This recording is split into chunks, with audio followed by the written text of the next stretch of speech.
Monday Morning Matters. Perspectives from Southeast Asia.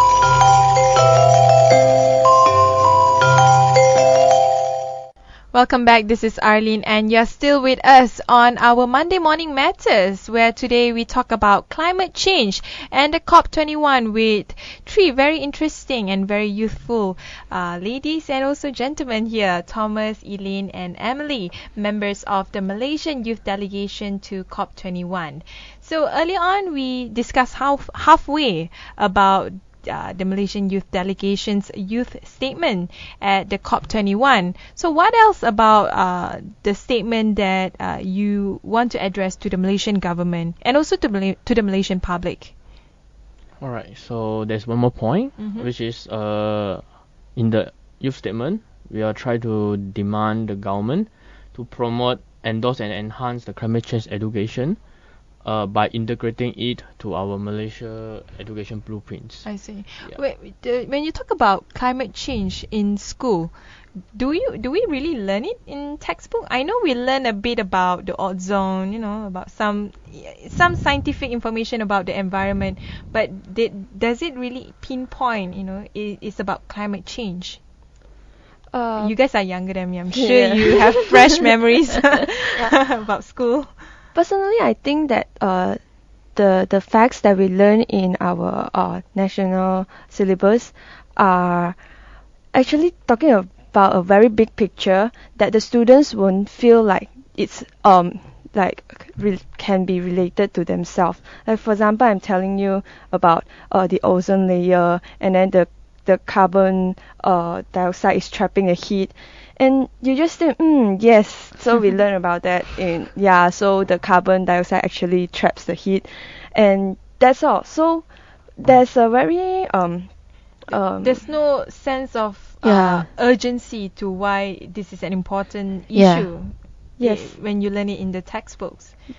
But what about with the teachers? Do they just teach it and say that at the end of the day, you guys have to get A? That's it.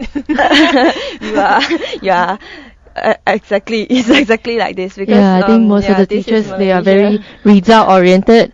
But we hope that the teachers will be more, Aware.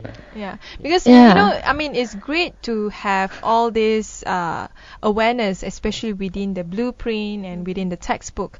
But I think at the end of the day is the human behind the textbook who is the one would be able to impart those awareness to the students. Do you see teachers today, they also need some sort of awareness or training on climate change? Yeah, absolutely. Yes. That's why I think in our statement, actually what we are trying to do is not only towards the youth, is to localize the climate information that we have, so we can translate. We are planning to translate it in BM, like for our articles. We already have some of them. So this is how, because a lot of people who is not non-English speaking, it's very hard for them to access to all this kind of information because English may be very intimidating for them. And so if I'm someone who is not fluent in English, I would not go and click inside an English articles and read about it. So that's why we are trying to do. We hope that when you say you are trying to do, you actually have a magazine or website or anything that we have a website. The language. We have a website and we constantly update some recent articles on it, but mainly in English. We're still getting more people to help in translation in this and also to directly write in BM. That's why we demand the government to include it in the syllabus, more of them, so they are in BM and all Malaysians can understand. And and sometimes because during my master I work with the indigenous people before. Some of them, most of the rural region, they don't have internet access. So for us, we can have soft copy, we can just email, but for them we really need to go to the place, really approach them and then teach them. This is one of my personal goal, but not really go to rural area and teach them what's climate change, because I asked them when I doing my research, I just ask them, what do you think about perubahan iklim? But some of them they don't know what's that. But I wouldn't have known as well. Yeah. First time listening in Malay. Yeah. We So always I talk about just climate change, ask perubahan them, is iklim. there any? So I just asked them, is there any? Do you feel any difference like 5 years ago and now? And then then they said, oh yeah, the fruit is lessening, the temperature is increasing. Yeah, they know about the fact, but they know why is increased, why all this fruit is decreasing, the production is decreasing. Yeah. They can see the changes in the Yeah. climate, you know, Yeah, in but they their don't know what production. that is. Yeah. Yeah. Yeah. But you know, if you want to rely with the government, that means you will have like a fattening government with more civil servants. Do you see like the new way of government that to achieve the goal is to actually partner with various NGOs, environmental NGOs, and for these NGOs to actually go into the either forests or suburban areas or even rural villages to impart this knowledge?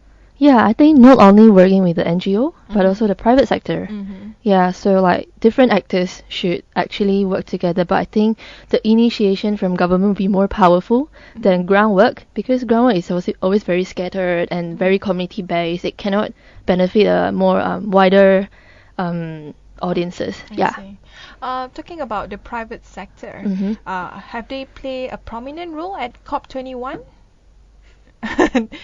Did you guys observe any of them? I think there is a lot of events going on initiated by private sectors. I mean, in COP21, They are also concerned about this. yes, they are, Yeah. and they took their own initiative as well, which is it's not born or bounded by the Paris Agreement.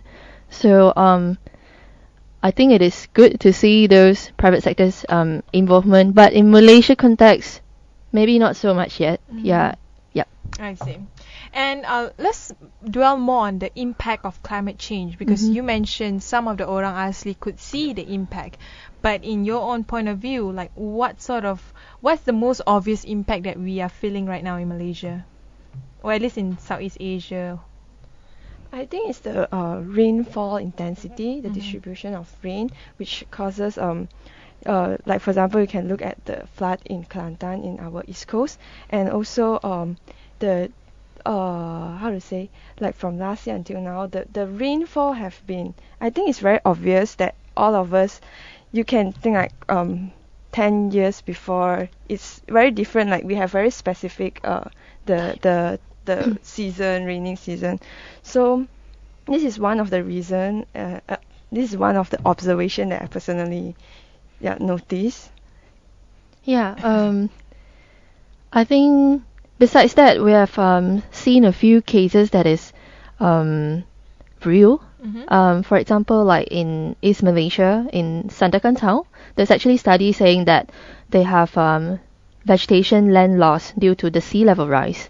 So, and you know, Malaysia So is all a the salt water come into the Yes. the farm. yeah, and the land area become lesser. So I think in Malaysia we are a country that has a very long coastal line. So sea level rise is actually maybe something we cannot really see because we stay in urban, unless you're staying in a city which is near to the coastal. But I think most of the cities in West Malaysia are actually near to the coastal line. So I think although we cannot really see how the sea level rise using our raw eyes, but I think that is something we should be concerned at, and I think the government do know, because this is going to affect all the facilities and also the population that lives near this coastal. Yeah. So sea level rise. Is there Yes. anything more about impact of climate change? The one that we can see or we can feel, or the one that is surrounding us right now? I think to add on, I think it's a point of the agriculture production rate is decreasing.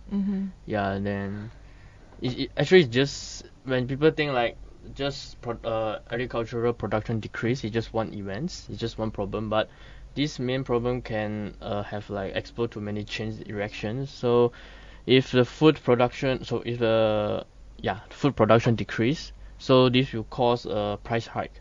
So with the price hike, so will cause some food crisis. After food crisis will cause many. It will be hard for poverty eradication So because it will be a everything is- chain of events Yeah. like Yeah. social, political, social, economic Yeah. impact to society. Yeah. Sorry, you want to add more? Yeah. As a Selangorian, I Mhm. actually realized that there's a lot of water crisis. Yeah. Recent, Are you this sure few it's not years. political related? It's climate related. Might be both. Both. Climate change is everything. Yeah. So another thing that is rapidly increasing is these cases of the dengue fever. Mhm. Yeah, which is also part of the climate change effects that we can witness. Yeah. Like personally, I can witness very very personal. Yeah. Yeah, there's more and more dengue cases, dengue epidemic in this region. So. Yeah, because of the rainfall distribution, like for example, it rains for like 2 or 3 days, then suddenly it become very dry for a few days, so the water becomes stagnant, which promotes the breeding of the Yes. dengue Aedes. Yeah, and I want to ask further. When it comes to the impact, what about other concerns in Southeast Asia? Because I'm sure you made a lot of friends from other Yeah. Southeast Asian countries. So any feedback from them? Of Yeah, their concerns? we mainly meet people from Singapore, Philippines, Indonesia, and from Thailand. So these are familiar names that we heard because it's all in ASEAN region. And I think the very famous one would be the Typhoon Haiyan in the Philippines. Yeah, it is. Well, typhoon is actually very normal. Just that climate change increased the rate. intensity and uncertainty of the typhoon. So the impact is, as what we see in the news, is very severe. So it doesn't only kill people, but it also kill the culture, and economic wise is also affected. Yeah. So besides Philippines, the Singaporeans told us that they are a small island, so they are very scared of sea level rise, of course. Yeah, Where and they can go, right? Other than JB. yeah, yeah, exactly. So that is their concern mainly, and also about food security because they are depending on importing a lot. They don't have their own, Reserves, plantation yeah. and all. Yeah, yep. And whereas for Indonesia, they are a very widespread archipelago country, which has a lot of islands. So their concern will be very broad. So from what they told us, 80% of their disaster in Indonesia is climate change induced, such as flood, drought, typhoon. Yeah, and sea level rise is also of their concern because they have a lot of islands. Yep. And what about El Nino and La Nina? Are they also symptoms of climate change? El Nino is a normal phenomenon like typhoon, but again, climate change enhance its uncertainty of occurring in the see. region. Yeah, so it becomes it can either shorten or longer the period of happening, and also the time when they come here is also very uncertain at this few years. Yeah. Okay. Anyway, we'll take another one short break. When we return, we'll discuss further on the issue of climate change.